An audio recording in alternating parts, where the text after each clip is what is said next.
nothing this incredible and insane has happened before. This was not something that the forefathers anticipated.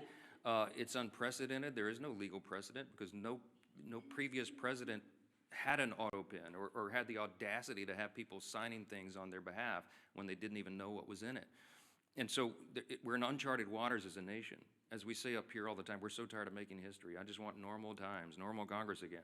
But the Biden administration was unprecedented in so many ways, and the president was checked out of his job for quite some time, and everybody knows it.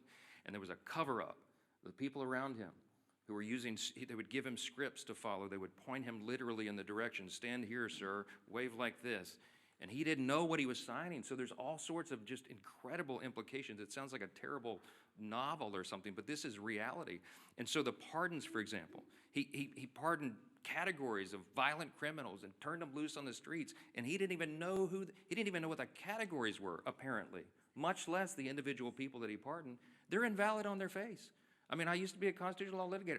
I would love to take this case and go into the courts and make that law to set the precedent. You can't allow a president to check out and have unelected, unaccountable, faceless people making massive decisions for the country.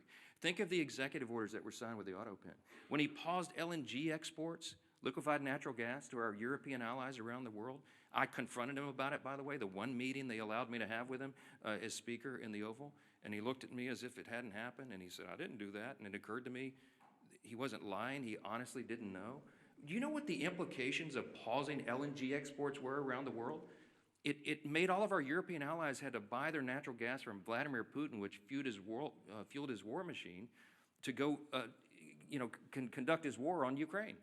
It destabilized our energy sector, and it had us step back 3 or 4 steps of energy dominance around the world. Thankfully, we're back now because we have a commander-in-chief who's fully in command and understands the necessity, energy policy being national security policy. I could go on and on and on in every category.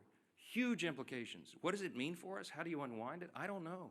But it will be determined in the courts ultimately. And these are unprecedented cases of first impression, as we say, because it's never been tested before. But man, is it dangerous stuff.